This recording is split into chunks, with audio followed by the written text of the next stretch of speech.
Assalamualaikum warahmatullahi wabarakatuh. Al-Fatihah.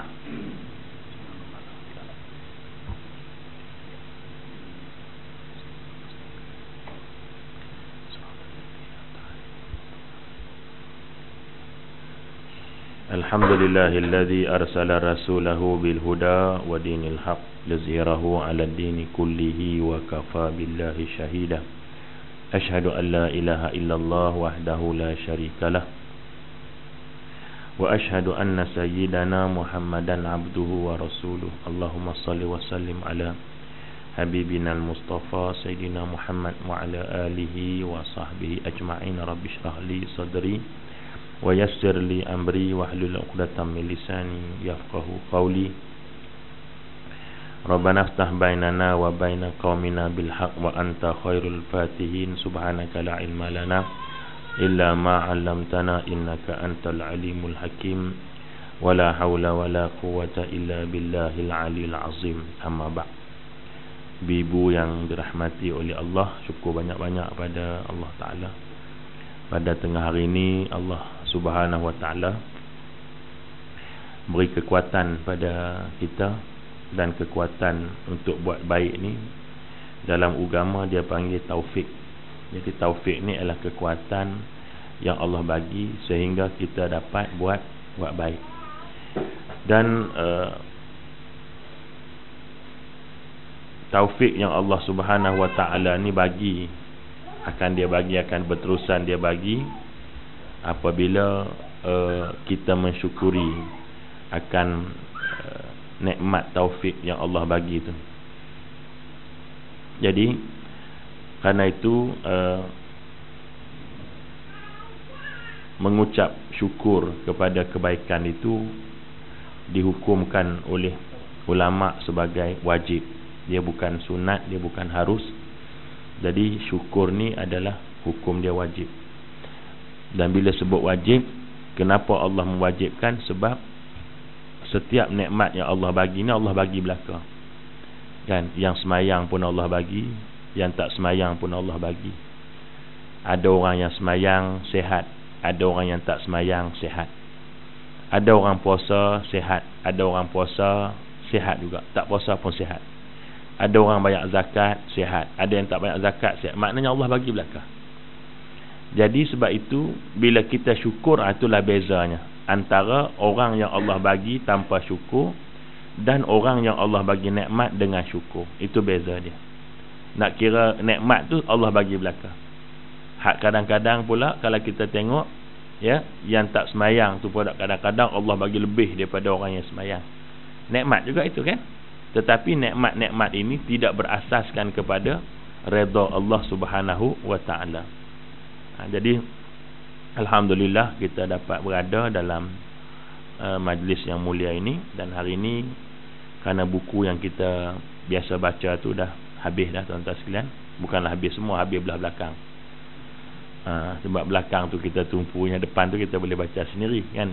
Sebab umum saja, yang belakang tu 49 sifat-sifat Nabi bersama dengan isteri-isteri baginda. Tu harap-harap ada 49 tu saya rasa dekat-dekat 2 tahun juga habis. Jelas bulan sekali. Kalau sebulan satu dia 49 minggu. 49 minggu tu bayangkanlah ya. Jadi hari ni saya pun tak tahu nak baca kitab apa. Jadi cuma hari ni saya untuk sebagai muhasabah, iaitu ulama menyatakan bahawa bulan Ramadan tu adalah bulan ujian. Sya'ban bulan latihan, Ramadan bulan ujian, Syawal bulan muhasabah. Ulama dia bagi 3. Pertama dia panggil Sya'ban ni bulan latihan. Sebab tu kita disuruh Nabi berlatih kan. Nabi mula puasa, Nabi macam-macam Nabi mulakan pada bulan Sya'ban kan. Jadi disuruh kita latih. Bahkan Aisyah kata, aku tak pernah tengok Nabi puasa lebih daripada Ramadan melainkan pada bulan Sya'ban.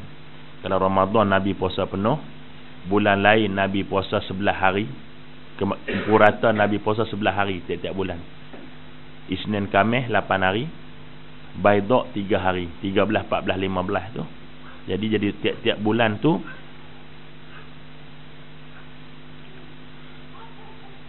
ni anak saya ni tuan-tuan. Jadi hari ni saya pun ngajak, mak dia pun ngajak, mak tak ada, jadi pakat bawa semua. Jadi purata Nabi puasa Isnin Khamis duk ada 4 kali, semua 8 hari, seminggu 2 hari, 4 minggu 8 hari, jadi 8 hari. Baidha 13, 14, 15. Tiap-tiap bulan Islam 13 bulan, 14, 15 bulan. Maka purata Nabi puasa sebulan duk ada 11 hari purata. Jadi bila Aisyah kata, aku tak pernah tengok Nabi puasa lebih daripada Ramadan melainkan pada Syaban, maka ulama mengatakan bermakna Nabi puasa lebih daripada 11 hari. Syaban tu lebih pada 11 hari. Jadi lebih pada 11 hari lah. Jadi Nabi suruh kita mula-mula puasa supaya apa? Supaya nanti Ramadan puasa itu menjadi sesuatu, bukan bebanan pada kita, sebab kita dah mula daripada bulan Syaban. Baik, begitu juga Nabi SAW suruh kita galakkan dalam bulan Syaban ini supaya kita memperbanyakkan sedekah. Sebab itu bulan Syaban disuruh kita memulakan sedekah kita.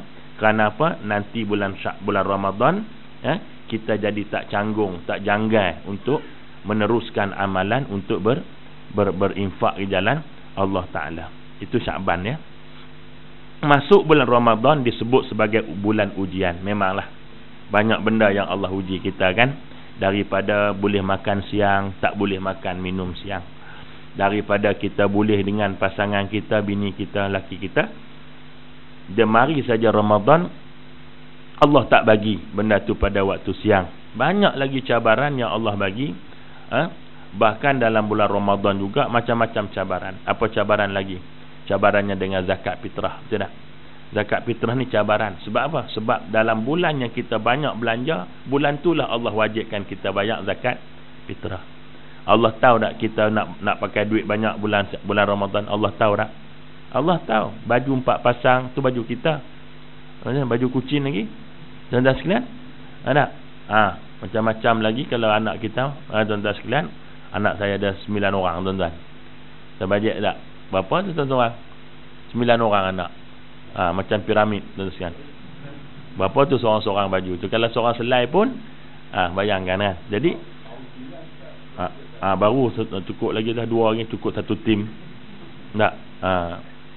Jadi maknanya nak sebutnya tadi ni, cabaran tu kuat kan, maka kita dapat lalu, maka lebih daripada ujian, lepas daripada Syaban, tuan-tuan sekalian, masuk Syawal. Syawal ni bulan muhasabah. Tak, dia macam kita main game lah. Tak, sebelum kejohanan dia panggil latihan kan. Masuk kejohanan tu cabaran dia kan. Habis tu tuan-tuan sekalian, bila masuk habis saja satu-satu game, dia muhasabah. Tu yang pakat pecat belakang, jalani kena pecat semua habis tuan-tuan sekalian.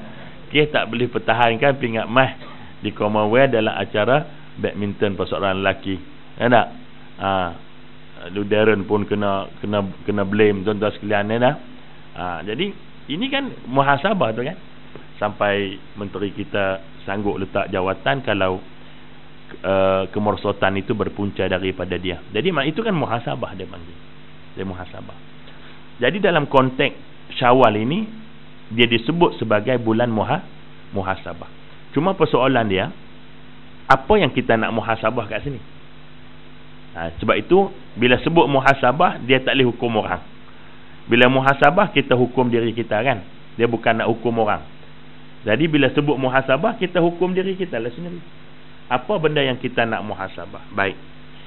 Yang pertamanya, yang kita nak muhasabah ialah kita tengok kepada matlamat kepada puasa tadi disebut sebagai la'allakum tattaqun. Ya. Allah fardukan kita puasa, matlamatnya nak jadikan kita hamba yang bertakwa. Ya, baik. Di antara ciri takwa, itu ialah kita tengok mereka ini rapat dari sudut Islam ukhuwah di antara sama-sama seakidah. Tak, tengok. Mai kita sukat tengok. Tak. Nabi dalam satu hadis riwayat Imam Baihaqi, Nabi kata, tidak sempurna iman seseorang kamu kepadaku. Maknanya beriman dengan Rasul lah kan. Beriman pada Allah, beriman dengan Rasul, rukun iman yang kedua kan. Jadi maknanya Nabi kata tidak sempurna iman seseorang kepadaku, maknanya kepada Nabi. Nah, bukan kepada Allah, kepada Nabi. Apa dia? Ciri orang yang imannya tak sempurna kepada Rasul ini apa dia? Bila dia mengetahui, apabila dia tidur dalam keadaan kenyang, sedangkan dia tahu jiran dia dalam keadaan lapar. Kan? Lapar. Kita tahu jiran kita lapar, tapi kita boleh tidur lena dalam keadaan kita tahu perut kita kenyang, kita tidur lena dalam keadaan kita tahu jiran kita dalam kelaparan. Nabi kata iman kamu kepada Nabi tak sempurna. Baik. Kalau hanya lapar pun dah tak sempurna, kalau kita tak ambil tahu, macam mana kalau saudara dan jiran kita itu sedang diancam dengan kematian dan pembunuhan. Kalau kita boleh tidur lena, tuan-tuan sukalah tahap iman kita pada Nabi.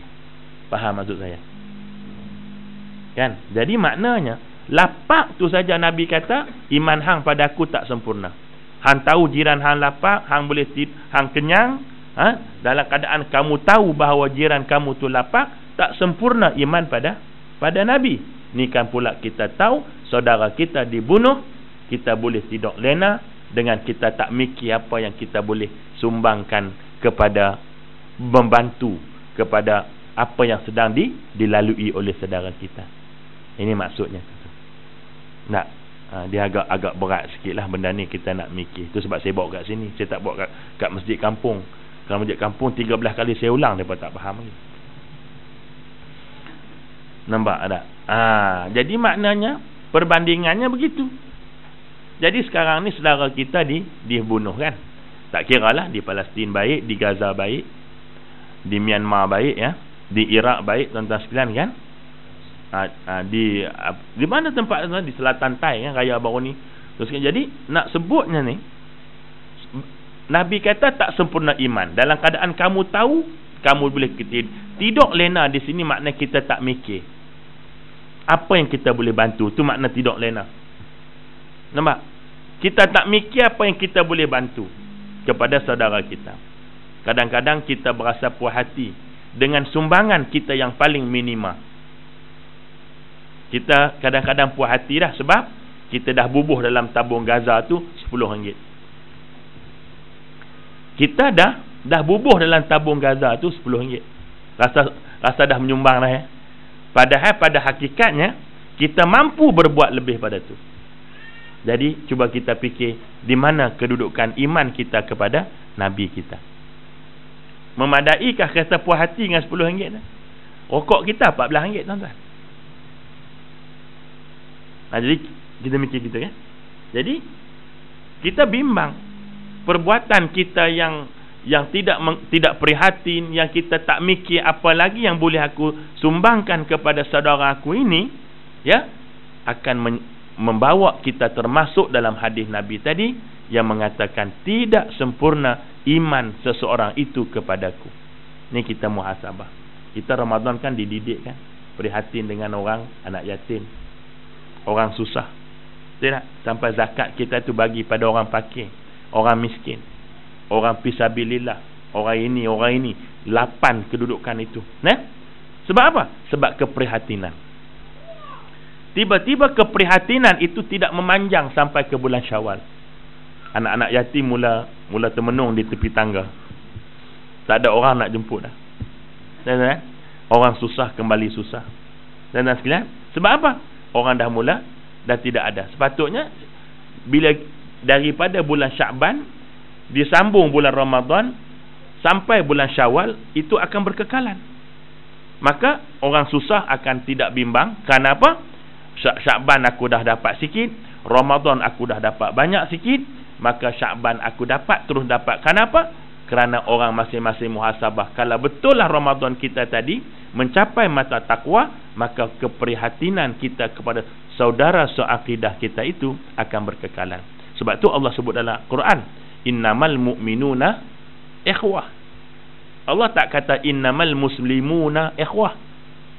Nabi Allah tak kata orang Islam itu bersaudara. Allah Ta'ala kata innamal mu'minun, orang beriman itu bersaudara. Jadi kena tengok juga uslub Quran kan. Kenapa tak guna innamal muslimun tu? Kenapa disebut innamal mu'minun? Sebab hanya orang beriman saja tu yang akan mengaku saudara seakidah dia. Bukan kerana geografi, bukan warna kulit, tetapi kerana ikatan akidah itu. Itu satunya muhasabah ya. Ni kita tak boleh hukum orang kan. Kita saja diri sendiri kita tak. Kita tahu sendiri perasaan kita ya. Nah, tak untung tipu diri sendiri. Tuan-tuan kalau nak tipu orang, ada untung. Tipu diri sendiri tak untung. Tipu orang ada untung juga. Untung sabut timbul, untung batu tenggelam. Nampak tak? Kalau untung kita tipu orang, untung silap rebulan mati terus tipu orang. Baik. Itu yang pertama. Yang keduanya, yang kita nak muhasabah adalah sebagaimana disebut oleh Imam Ghazali, antara tanda-tanda ibadat Ramadan kita diterima oleh Allah Subhanahu wa taala adalah kecintaan kepada ibadah yang kita buat itu berlarutan. Ya. Ayah tak payah pegang ya. Nanti dia bising, biar dia jalan. Ya, baik. Baik. Contoh, kita dah mula puasa sejak daripada bulan Sya'ban. Kemudian sambung Ramadan. Maka yang tahu pertanyaan, ada tak minat nak puasa lagi? Ini muhasabah ya, jangan hukum orang. Hukum orang ada masuk ICU. Tanya hang puasa 6 belum? Tak, puasa hang tak terima. Ada masuk ICU. Buku hidup orang. Ni untuk muhasabah. Ada tak dalam diri kita rasa nak puasa lagi? Jangan jawab. Diam-diam sudah. Ya? Ada tak perasaan nak puasa lagi? Tak kiralah puasa 6 kah? Puasa sunat-sunat yang lain kah? Ya? Kalau ada, alhamdulillah. Itu kata Imam Ghazali, pertanda positif terhadap ibadah Ramadan kamu. Tapi kalau tidak ada benda macam tu, bukan puasa tak sah, puasa sah. Cumanya ada sesuatu yang tak kena. Macam orang balik Mekah. Tentang mana Pak Haji balik Mekah baru ni? Allah, dia kata alhamdulillah. Seronok sangat. Tak tahulah bila pula boleh pi. Kalau daftar hari ni 2068 baru boleh pi. Hari tu bulan lepas. Saya kata 2045 kan. Baru ni cek 2068 dah. Daftar hari ni ya, dalam seminggu dua ni pergi 2068 lah. Kalau kota tu tak tambah lah. Kalau kota tu dia tambah tu mungkin cepat sebagainya kan. Kalau umur kita lawan ni 68, campur 68, sendiri mau ingat lah. Lepas. Jangan pegang dah, biar lepas. Baik. Jadi balik Mekah orang tanya, macam mana? Alhamdulillah lah, kata tak tahulah bila pula boleh pi. Ni ada hajinya diterima. Tapi kalau orang tanya, macam mana Pak Haji Mekah? Dia kata aku tobat tak pi lah. Teruk dia tak tahan panas pada Arafah tu, berak pun susah. Iyalah Arafah. Banyak mana sangat jamban dengan 3 juta orang duduk situ nak. Memanglah susah, yang pergi makan banyak pasal. Beraklah situ. Nak, memang sungguhlah tuan-tuan, tu cabaran duduk Arafah kan. Berbaris kadang-kadang nak ambil uduk, nak buang air. Itu cabaran lah semuanya. Dengan sebab itu dia kata aku tak nak pergi tobat, tak pergi dah tanah. Hajinya sah.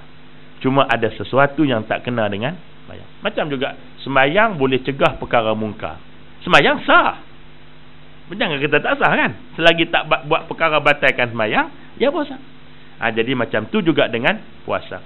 Ada tak kecintaan nak puasa tu tadi? Kalau ada, Imam Ghazali kata ada positif kepada puasa dan amalan Syawal, amalan Ramadan yang kamu buat sebelum daripada ni. Ni yang boleh jawab ni kita. Ada tak rasa nak puasa lagi? Bukan puasa 6 saja ya. Puasa Isnin, puasa apa sebagainya. Ada tak rasa cinta? Baik. Itu 2. Yang ketiga, kecintaan kita kepada rumah Allah Subhanahu wa taala. Tak? Bulan Ramadan, Masya Allah tuan-tuan, kita boleh pergi maghrib, pergi isyak, boleh tunggu pula lepas isyak tu, lama pula tarawih tu, 20 rakaat tarawih kan, boleh tunggu lagi makan more kan. Tarawih 40 minit, more sejam setengah. Ya. Jadi maknanya kita boleh tunggu tu. Daripada kita tak pernah pergi masjid sebulan sebelumnya, Ramadan kita mula pergi. Boleh semayang isyak, boleh tarawih.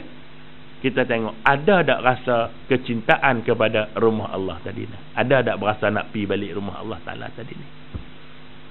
Ada. Kalau ada, alhamdulillah. Kalau tak ada, innalillah.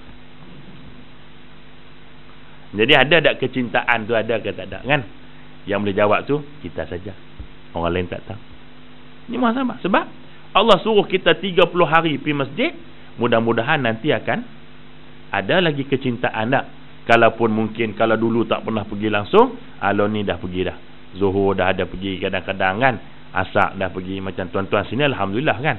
Zuhur dah tentu kat sini dah. Asar pun mungkin ada yang kat sini nak balik kat jam kan. Mayang asar, alhamdulillah kan tuan-tuan sekalian kan.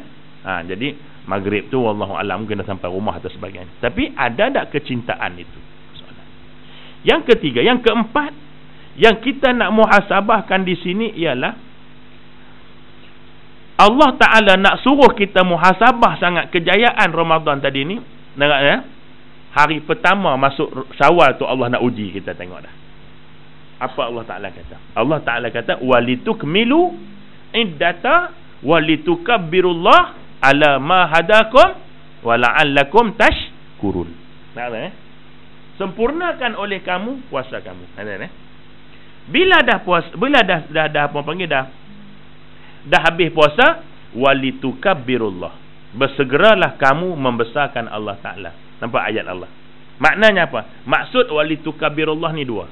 Ni tengok muhasabah ni. Patut ni nombor 1 tapi terlupa. Jadi nombor 5. Tak kisahlah tuan-tuan sekalian. Yang penting adalah muhasabah. Patut ni mula-mula tadi ni.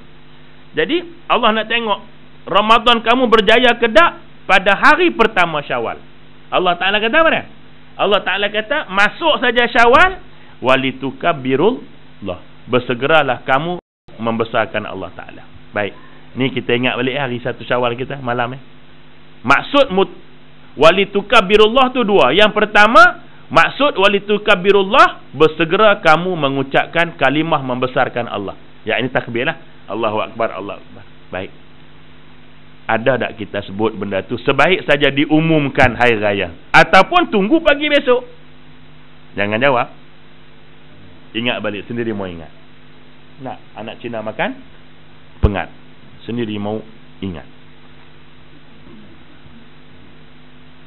Cina makan pengat ya? Jadi maknanya lah ni kita fikir ada tak takbir. Ini Allah nak uji muhasabah kita. Kebanyakan kita tak takbir malam tu. Esok pagi baru takbir. Kecuali orang yang pergi isyak pada malam tu.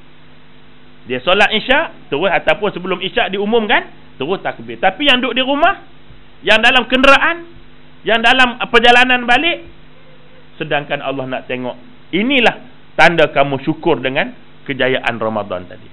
Kamu tak ucap takbir. Allah punya sayang kat kita, dia suruh kita takbir. Kalau Allah suruh baca surah Baqarah, puasalah kamu sebulan, masuk saja baca surah Baqarah, tak terterap kita baca. Allah Ta'ala baik mawari, dia suruh takbir. Buat tengah-tengah buat samprit boleh takbir ya. Takbir tak payah ada uduk, tak payah tempat khusus, tak mestinya tidak ada period. Orang perempuan hak period pun boleh takbir juga. Enak? Sampai pasal langsir pun boleh, sampai masak samprit pun boleh, sampai gosok baju pun boleh. Enak? Sampai merokok pun boleh.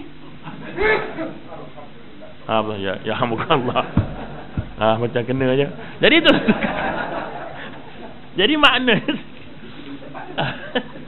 Jadi maknanya semua tu kan Allah Ta'ala nak bagi mudah kita. Jadi ada tak kita buat macam tu? Jadi bila sebut takbir, yang sedang memandu boleh, yang naik bas boleh, tak ikut kuat lama lu orang. Jadi maknanya Yang atas kapal terbang pun boleh. Dalam kereta api boleh. Sedang memandu sendiri pun boleh. Allah nak uji kita pertama. Muhasabah kita. Takbir ke tak kamu? Yang kedua, maksud daripada walitukabbirullah itu, membesarkan Allah Ta'ala itu, yang kedua apa dia? Allah nak tengok macam mana kita sambut raya tu. Kita sambut raya tu ikut Allah kah? Tak. Jadi Allah uji lagi pada hari pertama Syawal. Allah Ta'ala kata sunat mandi raya. Sunat mandi hari raya. Okey, benda tu sunat saja. Tapi dari situ Allah Ta'ala nak tengok. Ini muhasabahnya. Tak? Kamu besarkan Allah ke tak? Ini tak, tuan-tuan, mandi. Bukan ingat, ramai orang ingat senang. Tak, tuan-tuan. Melainkan yang Allah bagi taufik pada dia. Ramai yang terlupa niat. Yalah, mandi tak ada niat. Tiba-tiba malam pagi tu niat. Ya, mungkin tersilap niat tu. Orang niat sunat air raya, dia mandi wajib. Walaupun mengikut setengah ulama, niat yang wajib sekali yang sunat. Itu ada sebagai pendapat. Macam kita puasa qada bagi orang perempuan, dia qada dalam Syawal, automatik dapat puasa 6 tu. Itu ada pendapat mengatakan, tetapi yang lebih afdal, selesaikan qada dulu baru puasa 6. Susah lagi tu, Ustaz. Susah apa benda? Engkau orang puasa tak cukup dulu. Apa pun susah? Ada tak? Orang puasa 29, dia puasa 23. Lepas tu bila qada, susahlah. Siapa yang susah ni? Engkau yang susah. Jadi maknanya bila Allah Ta'ala suruh kita sunat mandi, jangan anggap ringan. Ramai orang yang tak mandi, tuan-tuan. Tak niat mandi. Padahal Allah nak tengok. Sebab tu Allah upgradekan mandi tu daripada harus kepada sunat. Kemudian apa lagi? Iaitu Allah Ta'ala sunatkan kita makan. Tapi hadis menyebut makan sedikit sebelum solat hari raya. Persoalannya, macam mana hak tak sembahyang raya? Apa hukum makan? Jawab sendiri. Patutnya ni cakap sebelum raya. Tak adalah, tak apalah. Tahun depan kita sambung lagi. Hadis secara jelasnya, secara zahir hadisnya menyebut sunat makan sebelum menunaikan solat raya. Itu hadisnya. Bagi yang tak sembahyang raya, apakah sunat juga makan tu? Di sinilah tuan-tuan sekalian, kita tengok hikmah Allah Ta'ala. Nak suruh kita tadi jangan sampai tinggal sembahyang raya, sehingga makan dan sembahyang raya tu digabungkan sekali. Digabungkan sekali antara makan dengan sembahyang sunat air raya.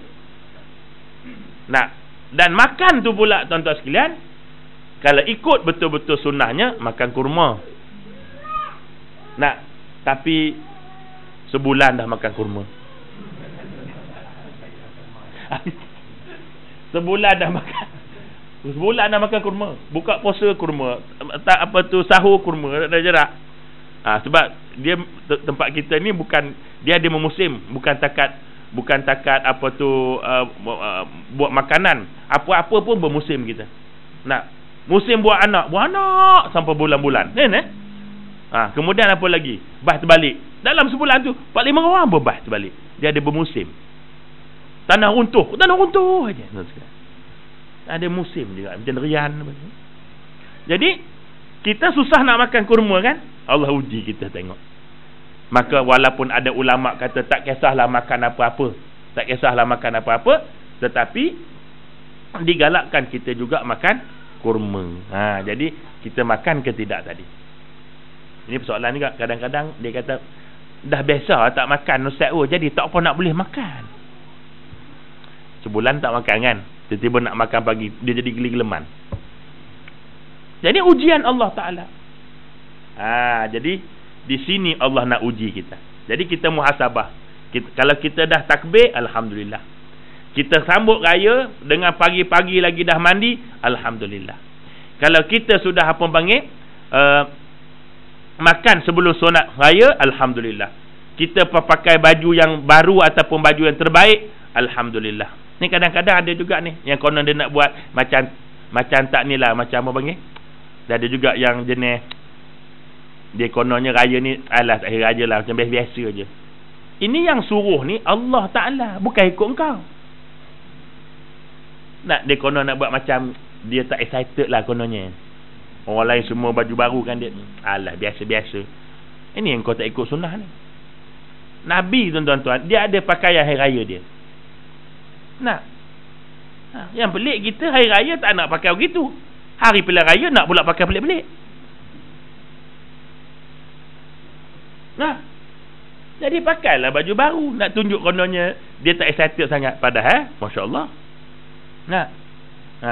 dia tak pakai pagi raya tu. Dia pakai hari masa pergi rumah kawan dia. Ternyata kamu nak tunjuk kat orang, kau tunjuk kat Allah. Jadi semua benda ni hanya kita boleh jawab kan. Jawablah. Kalau berasa tak buat, kau tunggu tahun depan kalau umur panjang. Kalau umur pendek, sendiri mau ingatlah. Rugi kita. Ini muhasabah. Dan yang terakhir kali tuan-tuan sekalian, yang kita nak muhasabah pada bulan Syawal ini ialah apa dia? Iaitulah semangat untuk kita membelanjakan ke jalan Allah Subhanahu wa Ta'ala. Nabi SAW kata Aisyah dia ni pemurah. Pemurah Nabi ni macam angin. Macam angin kan. Hak tak semayang dapat angin hak tak puasa dapat angin sejuk angin mari kan. Kalau Allah Ta'ala kalau Allah Ta'ala tak pemurah, yang tak semayang pun hangat. Orang semua sejuk, dia seorang hangat. Tak. Hak tak semayang dah kena angin, hak tak puasa kena angin. Jadi bermakna, tetapi kata Aisyah, dia lebih pemurah pada bulan Ramadan. Maka Nabi ni lebih pemurah lagi. Sebab itulah Nabi tuan-tuan sekalian ya, pagi raya tu dah kemurahan dia dah nampak dah. Pagi raya tu, lepas Nabi semayang, Nabi pergi cari siapa? Nabi pergi cari budak-budak. Dia panggil budak-budak. Dia pakat bagi kurma ke budak-budak. Jadi kita baru ni cari dak budak-budak. Kita halau budak-budak. Assalamualaikum datang. Balik. Kau nak makan, nak duit aja. Marah budak tu. Nampak? Nabi cari budak-budak. Lepas mayang tu, cari budak-budak, bagi kurma. Kita janganlah bagi kurma. Kalau kau bagi kurma, aku barang pak cik.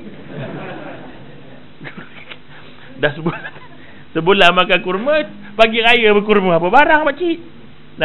Kita bagilah benda yang boleh menggembirakan kepada apa panggil budak-budak tu. Yang kedua, Nabi cari siapa?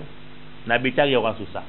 Nabi pergi ke pangkin. Dekat Masjid Nabawi kan ada pangkin tu. Dekat bahagian kaki makam Rasul tu ada macam pangkin kan. Ini ahli sufah di situ. Ahli sufah ni siapa? Orang miskin, orang tak larat, tak upaya, yang Nabi suruh duduk situ baca Quran. Mereka tu ditanggung oleh orang-orang kaya dan orang yang bersedekah. Tu ahli sufah tu. Kalau kita pergi Masjid Nabawi, ada satu ruang pangkin tu, agak tinggi daripada lantai masjid. Di situ adalah tempat ahli sufah. Ahli sufah ni siapa? Orang yang susah, orang tua yang tak larat, orang miskin yang tak larat. Nabi kata duduk sini mengaji Quran badat, nanti makan orang bagi. Nabi pergi ke situ dan memberi makan sekadar-kadarnya dan suruh kawan-kawan lagi pakat jamu mereka. Ini yang Nabi buat. Kemudian Nabi pulang ke rumah dia. Ya, saya sebutkan belum Abang Wan hari tu? Belum kan? Kalau tak sebut saya tak apa ingat. Jadi kemudian Nabi balik rumah. Nabi cari siapa? Nabi cari isteri-isterinya. Bukan isteri cari dia. Dia cari isteri dia. Kita kan isteri cari kita. Balik masjid, duduk atas kursi. Ni abang balik dah. Datang cepat. Jadi maknanya Nabi tak begitu kan? Nabi pergi melawat semua isteri-isteri baginda yang mengucapkan taqabbalallahu minna wa minkum. Jadi Nabi begitu. Jadi kalau hari tu kita buat tak? Jangan jawab. Buat teranggu atau tergeling. Itu aja jadi. Jadi kalau kita tak buat, kau tunggulah tahun depan pula. Kalau bini kau hidup lagi. Jadi ini perkara yang kita nak muhasabah. Jadi kalau bini kita ramai macam mana? Bini kita ramai. Jadi telefonlah. Nak balik sembahyang Jumaat, nak sembahyang Jumaat, sembahyang raya, telefon, ya. Beritahu. Kan tak? Kalau rumah dekat boleh ziarah, kalau jauh telefon aja. Itu caranya kan. WhatsApp ke, kan? Buat selfie, tiri hantar. Jadi ini yang dilakukan, yang kita kena yang muhasabah, gelak-gelak juga ya. Tapi kalau nak tunggu tahun depan, pakai tak ingat ni. Nak tak dapat tahun depan, nanti panggil saya pergi kuliah sini dekat-dekat nak raya. Baik. Jadi itu yang kita nak muhasabah. Jadi Nabi pagi raya tadi menggembirakan orang, menggembirakan sebagainya. Jadi semua inilah yang kita nak muhasabah. Dan yang paling akhir yang kita nak muhasabahkan ialah sejauh mana kita ini meyakini kepada janji Allah Subhanahu wa taala. Ini paling besar sekali lah. Dengan keyakinan bahawa setiap perintah Allah itu tidak menzalimi hamba-hambanya. Ramai orang kata puasa mudarat kan. Berapa orang yang mati sebab puasa?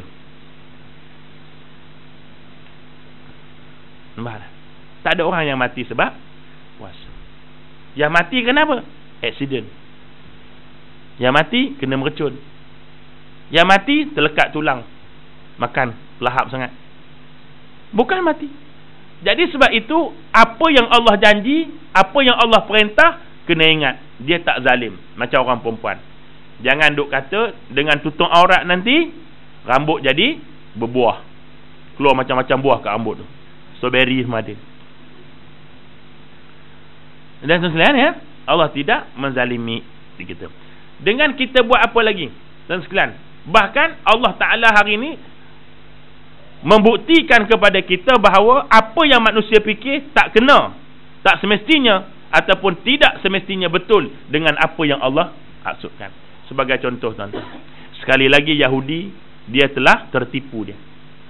Dia sengaja serang umat Islam di Gaza dengan tujuan supaya mereka lumpuh walaupun diserang dalam bulan Ramadan. Silap dia. Dia bukan tak pernah baca sejarah, dia tahu tu, tapi Allah lupakan dia.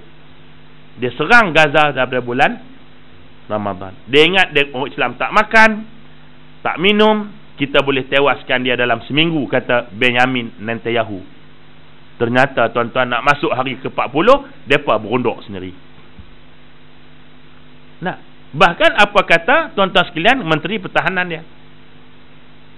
Bahawa operasi kali ini adalah gagal. Tak mencapai apa-apa matlamat. Yang ada adalah apa dia? Kemarahan masyarakat dunia antarabangsa. Walaupun mereka beralasan macam-macam, tapi secara realitinya masyarakat marah. Dia bunuh lebih daripada 3,000 kan orang awam kan, berbanding askar Hamas yang dalam berapa puluh saja. Tetapi Hamas, alhamdulillah, yang dia serang itu, yang dia bunuh adalah memang askar-askar Israel yang berjumlah hampir-hampir 200 orang dia tembak mati. Dan banyaklah peristiwa-peristiwa tuan-tuan sekalian yang berlaku. Dan sahabat saya tuan-tuan sekalian yang duduk di Mesir pun ada mesej juga tuan-tuan sekalian, duk cerita macam mana pengalaman-pengalaman mereka yang berada itu. Dan tuan-tuan pun dah boleh baca dalam media sosial yang ada sekeliling kita ini. Jadi patutnya benda-benda macam ini menyedarkan kita bahawa Allah akan tolong kita bila kita ini yakin dengan janji Tuhan. Tu saja. Yakinlah tuan-tuan sekalian kan. Allah Ta'ala kata kalau kamu puasa, kamu jadi sihat. Yakin puasa tu menyihatkan kamu kan. Tapi tak tuan-tuan, kita rasa puasa bulan Ramadan yang menyihatkan kita. Tak, puasa bulan lain pun sama. Cubalah puasa kita muda-muda ni tuan-tuan kan. Tak apa mati kena puasa, tak apa. Kenapa dia mati puasa? Tak apa. Tak apa. Yang takut kenapa dia mati terlekat tulang, mati tersedak. Tak? Macam kan? Jadi ini dia macam satu kisah tuan-tuan tak? Wallahu a'lam lah sejauh mana benarnya kisah ini. Tetapi keyakinan kepada seorang pengantin perempuan. Ingat cerita ni. Kan? Dia nak menikah, tunggu pengantin laki-laki lambat mari. Dia dah bersolek elok dah lah. Nak tunggu akad nikah ni. Kan? Tunggu-tunggu tak mari, tunggu-tunggu tak mari. Biasanya kalau orang kahwin ni awal pada Tok Qadi. Kalau jenis lewat tu memang tak nak kahwin balik lah. Tok Qadi elok lah tu. Kawan saya ramai juru nikah kan. Mereka semua petua macam tu. Kalau aku mari, pengantin tak mari, aku balik. Dia nak kahwin, aku pula mengharap pada dia. Biar aku kahwin, dia kata gitu. Kawan saya ramai yang tukar nikah kan, wali hakim kan, semua dia punya teori macam itu.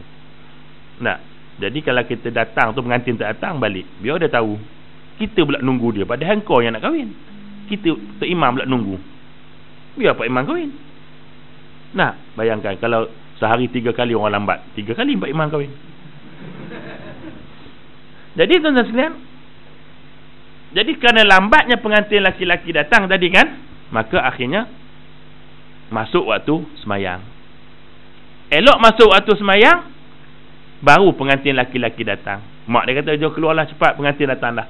Dia kata minta izin nak semayang, waktu dah. Waktu dah masuk. Mak kata, tak payahlah semayang, aku tunggu nantilah, ni pengantin dah datang, malu ke orang-orang. Tak, dia kata saya nak semayang dulu. Nanti nak semayang macam mana, make up habis dia tadi. Tak apa nak semayang. Akhirnya mak kata, tak ikut hang lah dia kata. Dia pun ambil uduk semayang. Lepas tak dan habis semayang, mati pengantin perempuan ni. Bayangkan tuan-tuan sekalian. Ni Allah Ta'ala nak takdirkan kematian yang baik kan. Nampak tak tuan-tuan sekalian? Jadi dia itu mati dalam keadaan semayang. Mak dia pun redha. Sebab apa? Mati tengah semayang. Pengantin laki-laki dia pun redha juga, walaupun tak sempat kahwin. Sebab apa? Sebab isteri bakal itu adalah mati kerana semayang. Orang tanya kenapa mati hari nikah? Mati masa semayang. Kan seronok kan? Mati sebab apa tu? Suka sangat nak kahwin, mati. Masya Allah. Jadi itulah keyakinan kita itu dibina melalui orang. Macam juga kita berinfak kan. Walaupun Ramadan ni kita tahu bulan banyak belanja, tapi Masya Allah tuan-tuan, saya nak sebut dengan tuan-tuan silan. Tuan-tuan pun tahu kan, bulan Ramadan ni kuliah tazkirah kat masjid, ada orang umum derma tak? Kat sini pun sama dengan saya sekali umum derma kan. Punya banyak betul tak? Derma masjid lagi tuan-tuan sekalian. Tapi tuan-tuan semua bagi kan? Semua tuan-tuan bagi kan? Ada miskin. Ada miskin. Saya tengok baju baru belaka. Saya ingat saya tak kenal baju kau. Kenapa? Keyakinan tu kan, yang Allah Ta'ala kata, kalau kau infakkan ke jalan aku akan infak bagi kamu. Tak miskin pun kita. Walaupun tuan-tuan sekalian, kalau di Maybank SQ tu, kuliah dia sehari 3 kali tuan-tuan. 3 kali sehari. Kuliah pukul 8 dia panggil kuliah duha, kuliah zuhur pukul 1, lepas tu nanti pukul 5 dia ada lagi kuliah. Tuan-tuan sekalian, 3 tu sekali umum, dia punya kutipan saya nak umum, tak lari 14, 13, 14, 13, 14. Walaupun sehari 3 kali kutip derma, 1004, 1003, 1004 sampai habis Ramadan. Mari mana duit tuan-tuan? Tak runtuh pembangunan Maybank. Elok je singa duduk situ. Ya, singa pula rimau. Singa ING kan. Jadi tu nak ceritanya tadi ni, janji dia yakin sungguh dah. Maka kenapa keyakinan tadi tu tak kita bawa sampai ke bulan Syawal? Kan? Sedangkan Allah Ta'ala bukan ada bulan Ramadan saja, bulan Syawal pun ada. Jadi inilah yang kita nak muhasabahkan.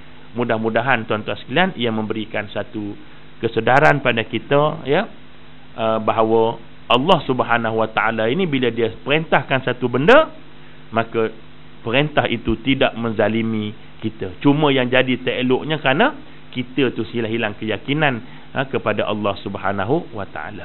Zuhur ke apa bawah? Ada lagi 6 minit insya-Allah. Jadi sebagai akhirnya, yang paling akhir Allah nak suruh kita muhasabah ialah, apakah ada lagi kerinduan nak bertemu Ramadan tahun depan? Ada ke tak ada? Bukan raya tahun depan ya, Ramadan tahun depan. Sebab apa ni penting? Sebab Nabi kata di antara Ramadan dengan Ramadan kafarah. Antara Ramadan ini dengan Ramadan yang akan datang ada keampunan di sisi Allah Ta'ala. Cumanya siapa yang dapat kelebihan ini? Macam Nabi kata, antara Jumaat dengan Jumaat kafarah, antara Ramadan dengan Ramadan kafarah. Nampak tak? Siapa yang antara Jumaat dengan Jumaat dapat pengampunan? Siapa dia? Orang yang telah habis beramal merebut peluang hari Jumaat tersebut. Dia habis dah kafinya, Semua dia buat. Jumaatnya semua dia buat. Kelebihan mandi sunat hari Jumaat, semua dia buat. Habis hari Jumaat, dia berasa nak lagi bertemu Jumaat sebab nak rebut peluang ibadat khusus Jumaat tadi. Orang inilah yang mendapat keampunan antara Jumaat ke Jumaat. Maka bila maksud Ramadan ke Ramadan, ialah siapa yang dapat ni? Orang yang telah buat semua. Tarawih dia buat. Baik, kita penuh tarawih tahun ni, alhamdulillah. Yang tahu penuh tak penuh kita saja ya. Jangan jawab. Ya. Okey, kita dah buat tarawih, alhamdulillah. Ya. Baik. Kita dah baca Quran, alhamdulillah. Ada yang khatam, ada yang tak khatam. Ya, tuan-tuan sekalian ya. Tak kisahlah. Yang penting masa baca tu niat nak khatam. Tu saja, sebut mula dulu. Kita bila nak baca Quran, niat nak khatam. Sebab ulama kata, bila kamu seseorang itu berniat untuk khatam Quran masa di awal baca, tiba-tiba mati, tak sempat nak khatam Quran. Ulama kata, tuan-tuan sekalian, ya, malaikat akan turun menghatamkan bagi pihak kita sebelum jasad kita disentuh oleh manusia. Jadi kita niat, aku baca hari ni sebab nak khatam, tapi kena ada jadual lah. Ni baru alif lam mim, mati terus tuan-tuan sekalian. Baru satu ayat, 6,000 lebih lagi ayat tak habis, tapi memang kita niat nak khatam, tapi buat macam mana? Alif lam mim tu sedap mati. Maka insya-Allah malaikat akan turun tuan-tuan sekalian menghatamkan bagi pihak kita. Itu yang penting tu ya. Baik. Jadi kita baca Quran tuan-tuan sekalian ya. Kita baca Quran semua. Apalagi kita buat sahur, kita tak pernah tinggal. Tiap-tiap malam kita bangun. Kemudian apa lagi? Zakat fitrah kita bayar. Kemudian kita pun tanggung orang buka puasa, walaupun bukan hari-hari, tapi kita ada tanggung orang buka puasa. Kemudian kita membelanjakan harta ke jalan Allah. Maka bila semua ni kita dah buat, habis Ramadan, kita pun rasa, ya Allah, mudah-mudahan sempat lagi aku bertemu Ramadan tahun depan untuk aku nak kembali buat amalan-amalan ini. Maka orang inilah yang katanya ulama dalam hadis menafsirkan ayat tadi, mereka layak untuk mendapat yang disebut sebagai kafarah. Jadi mudah-mudahan kita fikirlah tu, suka kita Ramadan kan. Jadi kalau itu yang kita ada dalam otak kita, dalam kepala kita, insya-Allah tuan-tuan sekalian, ia akan membuahkan apa disebut oleh Nabi sallallahu alaihi wasallam ya. Itulah yang saya nak sebut pada hari ini. Dan sebagai akhirnya tuan-tuan sekalian, saya dah sebut dah itu berapa bulan ya? Tak sebut ya? 24 hari bulan. Tak ingat. Jadi ada 24 hari bulan sekolah komplek tahfiz Al-Quran dan anak yatim Al-Qardawi yang saya asaskan ya. Yang sekarang dalam progres tengah buat ni sekarang ni, alhamdulillah. Saya akan buat satu majlis, nama dia Majlis Peletakan Batu Asas. Sebenarnya projek dah jalan, saja yang nak buat. Ya, nak buat majlis tu dengan menjemput segala penyumbang-penyumbang dan siapa-siapa yang berhajat lah untuk hadir pada majlis tersebut pada 24 hari bulan ini, hari Ahad, bermula pukul 10 pagi sampailah zuhur. Tujuannya antara lain tu saya nak terangkan perkembangan projek, dan tuan-tuan yang datang tu boleh tengok secara mata telinga kita sendiri. Inilah duit yang saya kumpulkan sekian lama untuk bangunkan, dan tak lematlah pembangunan sekolah saya tu, komplek tahfiz tu. Ya, jadi kalau siapa yang berkelapangan, saya jemputlah. Ya, kita tidak menjanjikan sambutan yang grand-grand, tak ada lah. Tak ada lah kapet merah, kapet biru, tak ada lah tuan-tuan sekalian jadi boleh mari, cuma kita buat makanan ialah tradisi masyarakat Temeloh, itulah ikan patin masak tempoyak. Jadi tempoyak pun kita dah beli kat 30 kilo dah tuan-tuan sekalian. Tempoyak saya 30 kilo, hampa bayar ikan berapa puluh kilo tuan-tuan sekalian. Jadi peringkat awal tu depa kata nak buat nasi tomato, saya tak payahlah. Dia kata orang Kuala Lumpur dah jenuh dah. Nak kalau pergi Temeloh, pergi dekat Kampung Baru nasi tomato, pergi Keramat nasi tomato, pergi Temeloh apa barang. Kan ada trademark dia tak? Kan trademark Temeloh tu ikan patin kan. Jadi jamu ikan patin. Jadi kan ada yang tak makan ikan patin tu, depan sekolah saya tu ada sungai. Engkau terjun situ, ikan patin makan kau pula.